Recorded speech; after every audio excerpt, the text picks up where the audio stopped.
Syria's bleakest hour as Aleppo's terrified people flee even the hospitals. What hope is left?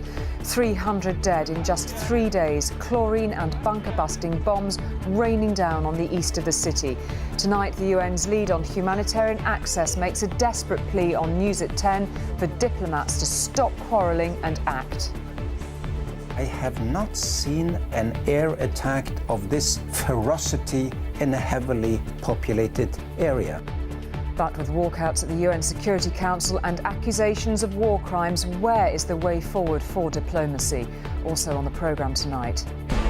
Caught on camera how Labour's Shadow Defence Secretary reacted when his speech was changed moments before he made it. Pressure builds on Bradley Wiggins. The man who brought down Lance Armstrong says his Tour de France win is tarnished. And Donald Trump and Hillary Clinton set to go head-to-head on the debate stage for the first time tonight. Countdown to showdown. Trump and Clinton prepare for an historic first presidential debate.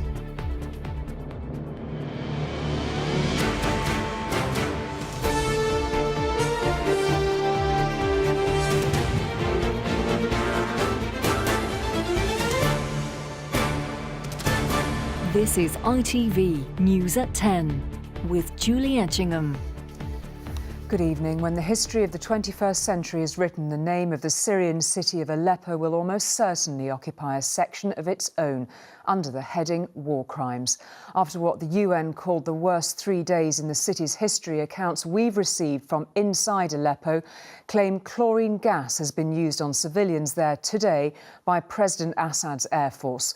One doctor says patients are leaving hospitals because of the fear of being hit by missiles, attacks described by the United States as barbarism. Our report tonight contains some upsetting images. Her eyelashes, her teeth and her toddler hands are matted with the filth of war. A tiny flash of pink nail varnish, a reminder that not so long ago this little girl enjoyed the treats of childhood. But now she is orphaned and in pain, having been pulled from the rubble after an airstrike. Her story is not even unusual anymore. Aleppo's hospitals are full of similar tragedies. Children whose young minds cannot comprehend what has happened to them, but whose eyes tell of the horrors they endure. Half of those killed or maimed in the past 3 days were under 16. Nearly 300 lives lost in eastern Aleppo alone. Doctors say there have been so many attacks on hospitals that patients who can are abandoning treatment and fleeing for their lives. It's very bad, you can't imagine. Since 1 hour there's a very close attack to our hospital. There's a chlorine gas and we all are hiding inside the inner rooms. Most of the patients, they run out of the hospital. They can't stay in this hell. This is what critical care looks like after a weekend of attacks. Corridors full of those dangerously close to death. The floors stained with their blood.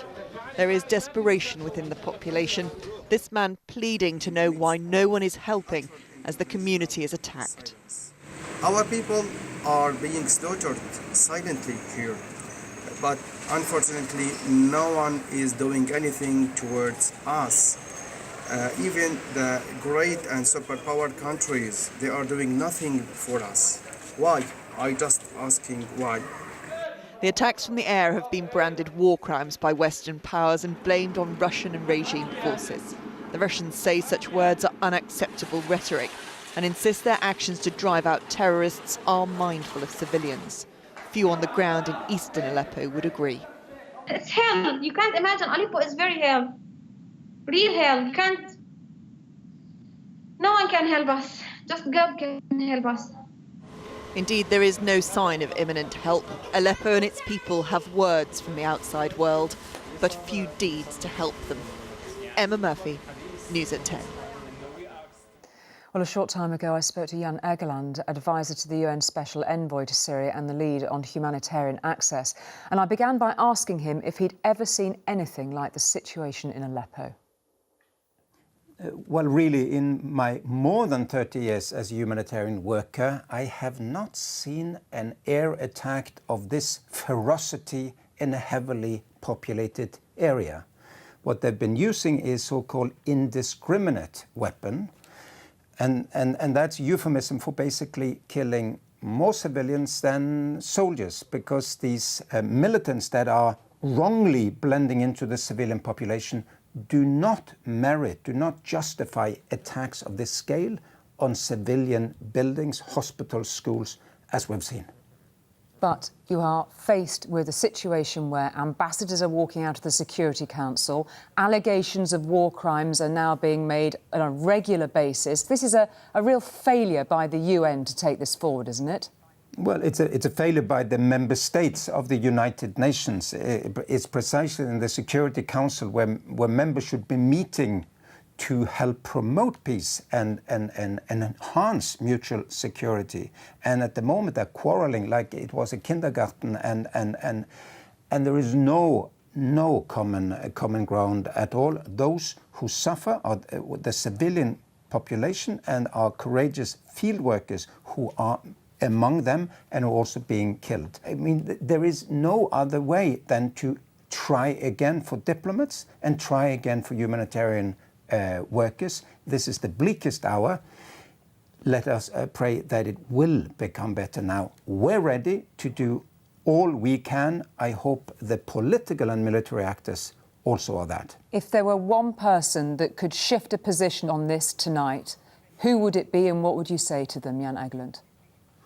Well, I would say to President Assad and President Putin, but also to the Western powers, to Saudi Arabia and to Iran, come together again and agree between yourself that this is futile to believe in this military solution. The UN is able and willing to host peace talks in Geneva tomorrow.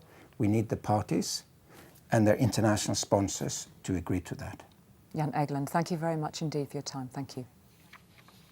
Thank you.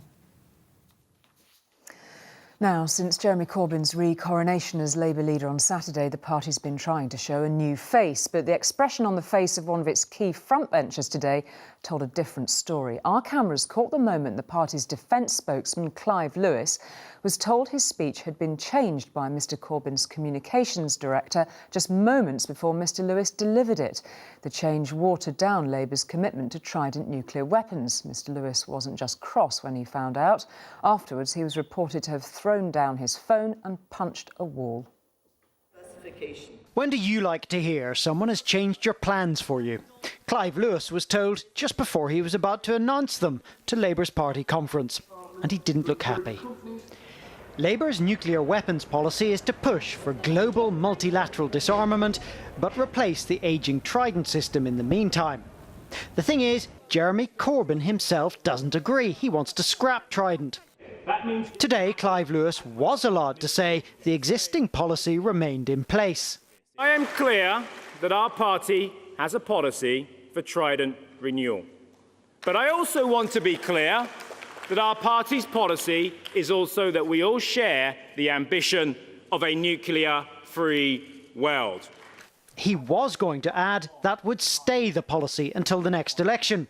But Mr Corbyn's people took that bit out of the script, leaving the door open to change. It's been reported that Clive Lewis was so angry about the last-minute change to his speech that when he left the stage, he punched the wall. But many of Mr Corbyn's supporters may also be furious that the Labour leadership seems to have lost its enthusiasm for unilateral nuclear disarmament. Although tonight, the Shadow Chancellor told me he would still campaign for it. Have you abandoned the commitment to unilateral nuclear disarmament? No. Still on the table? I still campaign for it. Though that's not party policy. So as you can tell, the replacement of the Trident submarine system divides Labour. Those who want to go ahead with the replacement think they could do without another internal row about it. Well, the party's got clear policy on it, which is for multilateral nuclear disarmament.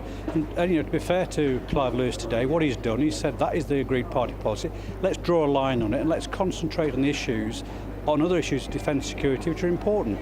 Or at least that's what Clive Lewis had wanted to say before Jeremy Corbyn intervened. That said, Mr Corbyn, who has long campaigned against Britain's nuclear weapons, does now seem to accept that he can't force the Labour Party to agree with him. Carlton in News at 10 at the Labour Party conference in Liverpool. Well, our political editor, Robert Preston, joins us now from Liverpool tonight. And Robert, Labour keen to concentrate on the economy today, rather overshadowed by what happened to Clive Lewis. What's been the reaction there? Well, I think what most people see is that this is really all about Jeremy Corbyn, his self-image. He has devoted all of his adult life to campaigning for unilateral nuclear disarmament. He is opposed to the renewal of Trident, but the big union supporters of Labour want Trident replaced with a new nuclear system because it delivers jobs. The mainstream Labour Party is up for Trident renewal. Jeremy Corbyn isn't quite there yet. My guess is that that will be the policy of the party at the next election. But he is trying to hand power to Labour activists. They're more with him on this whole issue of nuclear disarmament, so he just wanted to retain that chink of hope for himself that the party would eventually go for unilateralism. Some, however, here are saying that's about his personal vanity, not about what's in the interests of Labour. OK, let's talk about what they wanted us to focus on, I suppose, today, and that was the key speech on the economy by John McDonnell. What in there surprised you? Was there any shift in tone, if not in content? I don't think there were any great surprises.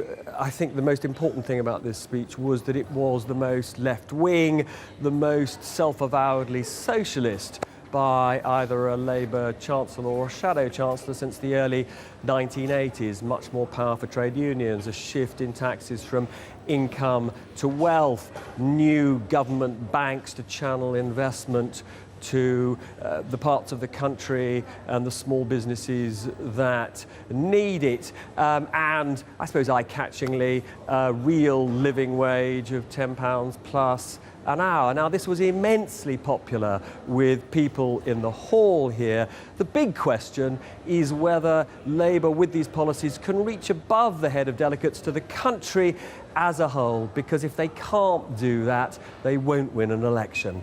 OK, Robert, thank you very much indeed. Now, in any row about drugs in cycling, the man you want on your side is the journalist David Walsh. He was instrumental in exposing Tour de France winner Lance Armstrong as a monumental cheat. And the latest such row about Sir Bradley Wiggins' use of steroid drugs said to be for his asthma, David Walsh says Sir Bradley's Tour de France win has been tarnished. The reputation of Britain's most decorated Olympian and first Tour de France winner is under severe scrutiny. Sir Bradley Wiggins hasn't broken a single anti-doping rule, but hacked medical records have revealed he used powerful steroid-based drugs immediately before career-defining races. His boss at the time told me today he stood by his decision to allow their use. There's a duty of care. If you're employing people and paying people and want people to perform to a certain level, and they're ill, and they need a certain medication, which is the right medication, and everybody agrees it's the right medication to treat that illness, you're not necessarily giving somebody an unfair advantage, you're treating the illness. Wiggins was prescribed the steroid triamcinolone 3 times to treat his asthma and related allergies. Cycling's governing body approved a therapeutic use exemption each time. The first ahead of the Tour de France in 2011, which he didn't finish after breaking his collarbone in a crash. Again before the 2012 race, which he won, and the following year before the Giro d'Italia, which he failed to finish after falling ill. Wiggins confronted those revelations yesterday. This wasn't about trying to find a way to gain an unfair advantage. This was about putting myself back on a level playing field in order to compete at the highest level. The man who helped to expose Lance Armstrong's systematic doping believes Wiggins' greatest achievement is now diminished. The biggest thing that Bradley Wiggins did in his life, despite all the Olympic success, was become the first Briton to win the Tour de France. And that's something you would want to be out there in a completely untarnished way. But it is now tarnished. And I mean, Team Sky, who always talked the talk of being the most ethical team, are seen not to have walked the walk, in my view. Brailsford denies pushing at the boundaries of what is legitimate. Team Sky often repeats this zero tolerance policy, not just in doping, of course, but ethically too. Yeah. And here, your top rider is taking a medication, which is a steroid medication, which many people believe has performance-enhancing qualities before a big race. It doesn't look good. If there's a medical need for something, it is different from abusing something and trying to get a performance enhancement. And I think athletes have the right to have a medical need addressed. But then we have to have checks and balances to make sure that the system's not being abused. And what we have in the past, if people have abused it. Brailsford says he's reviewing his team's transparency on exemptions. Many will inevitably question whether that would have been the case if Bradley Wiggins' records had not made it into the public domain. Steve Scott, News at 10, Manchester. Now, are you going to stay up for it? There have been many dramatic moments already in the American presidential election. We've covered plenty of them. But in just under 4 hours' time, there could be the most dramatic yet. Clinton versus Trump, the first TV debate. In America, with stateside understatement, they are calling it the 90 minutes that could change the world. And with the polls so close, they might just be right. Donald Trump and Hillary Clinton set to go head-to-head on the debate stage for the first time tonight. It's being billed as the most significant, perhaps the most dramatic 90 minutes in the colourful history of presidential campaigns. Secretary Clinton, do you feel ready for the debate? Hillary Clinton gave nothing away as she prepares behind closed doors with a small team of advisors. Get ready! Get ready! Those running the Clinton campaign are no longer hiding their alarm at just how close this election has suddenly become. With just a few hours to go, do you accept that this race now could go either way, that it's really too close to call? I think that she will win. I think if she doesn't win, I'll tell you that America is not the country I thought it was. So it's a really scary proposition. We believe that he is a very serious threat. Trump's top surrogates are revealing nothing about their candidate's strategy tonight. You wouldn't hear anything from me, thank you. Amid the media circus that has descended on this New York university, the main question is which Donald Trump will turn up to take the stage here. Don't worry about it, little Marco. Will it be the Trump who ridicules and mocks? No, you're the liar. You're the lying guy up here. You're the one. You're the one. Or the Trump who reacts to every slight? Look at those hands. Are they small hands? Or just possibly a disciplined Trump we rarely see on the campaign trail. Even his team acknowledges there is an unpredictability about him we've never seen before in presidential politics. This is live television. Who knows what's going to happen? And that's why so many people are going to tune in and watch, because part of it is, you know how this works, part of it is they want to watch to see if something happens, right? But analysts say to win the White House, Trump must still broaden his appeal. He needs to get college-educated white voters, especially women, on his side. They have not been rallying to the pugnacious, the insult meister that Donald Trump has been. He's got to show a little different side of himself. At a local country fair, voters said they would all be watching.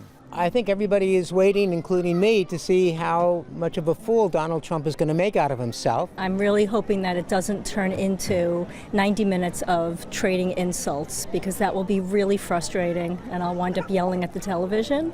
Let's go, Austria! This is an event that scarcely needs cheerleaders. Let's go, Austria! The stage itself, and the fact that a third of the entire nation will be watching, will provide enough drama, and may even change the trajectory of the race. Well, tonight's debate comes against a backdrop of tightening polls. At the start of August, Clinton's lead nationally was as wide as 9%, but that has almost evaporated since, just a point between the candidates, with many showing a dead heat. But this is a race to win states, of course, and those all-important swing states, with those once thought as almost safe for Clinton, like Colorado, which is now on a knife edge, also Nevada, where Trump has actually taken the lead. We can cross now to Robert Moore outside the debate on Long Island tonight. What a night ahead, Robert. Never been a presidential debate between two such divisive figures. Who's got the most to lose? Well, there's a real game of expectation management underway at the moment. The Hillary Clinton team very worried that different standards are going to be applied, that if Donald Trump simply survives this encounter, avoids calamity, shows any policy nuance whatsoever, then he's going to be declared the victor. I think what both campaigns now recognize is that they need to address their vulnerabilities. So I think for Hillary Clinton tonight, she needs to show that she's recovered from her pneumonia, that she's physically well. She needs to begin to address issues of likability, trustworthiness and honesty, drive down those very high, alarmingly high negative ratings. And for Donald Trump, he needs to address that sort of commander-in-chief test. American viewers watching the telly at home, can they see him in a foreign policy crisis sitting there in the Oval Office or in the Situation Room? And history tells us optics matter much more than perhaps any policy discussion will tonight. This was always going to be sort of high drama. It was always going to be theatrical. But what makes it so much more significant, so much more consequential, are what you've been referring to, those tightening polls suggesting that either candidate has a reasonable chance of becoming America's 45th president. Okay, Robert, it'd be great to get your analysis on this tomorrow too, of course. Thank you very much indeed for that. Now, it has taken more than a year for the owners of Alton Towers to end up in court over the roller coaster crash in which 2 passengers lost their legs. They are facing a huge fine. Today, victims watched a video of what went wrong. It showed an engineer checking the track and failing to spot the stationary carriage that they were then sent hurtling towards. They hit it with what felt like a 90-mile-an-hour crash. It was supposed to be the start of a few minutes of fun that within a few seconds would end in horror, when, entering from the right of the screen, the carriage full of riders hits a stationary one with the same force as a family car travelling at 90 miles an hour. The lasting impact on Leah Washington, who was sitting in the front row, remains visibly obvious 15 months on. Both she and Vicky Balch suffered leg amputations and came to court to hear the reasons why. The ride's CCTV shows an empty test carriage being sent out onto the track, but the court was told that because of the wind, which was stronger than recommended for the ride to be safe, it failed to climb one of the slopes, rolling back into a valley. The next car, full of riders, was stopped after that triggered a computerised alarm. An engineer went out onto the track but failed to spot the stranded car. Thinking it was a false alarm, the staff manually overrode it, restarting the ride and allowing the 2 cars to collide. Chanda Chauhan was among the victims who saw those pictures for the first time today. It was painful, but we needed to see it. I felt I needed to see it. It's just all small parts of closure for us. We needed to see it. And I feel like I need to see more, just to sort of answer questions that I haven't answered myself. Amateur video from the day captured the sound and horror of the crash.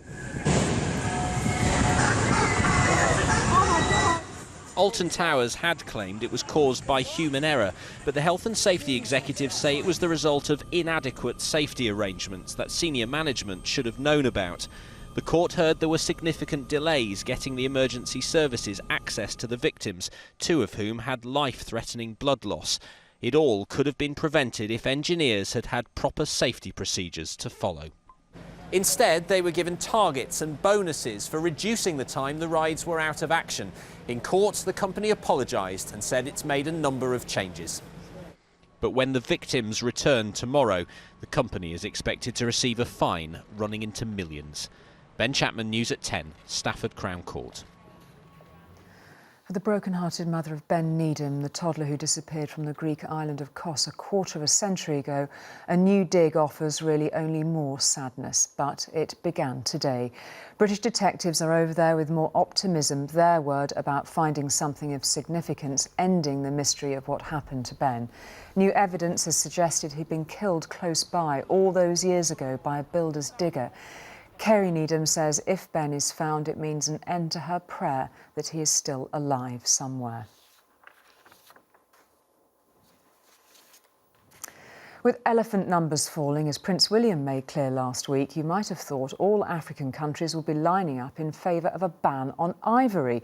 But not, it seems, Zimbabwe and Namibia. They tried to persuade the big international meeting on endangered species taking place in South Africa that the best way to help elephants was to raise funds by selling their stockpiles of ivory.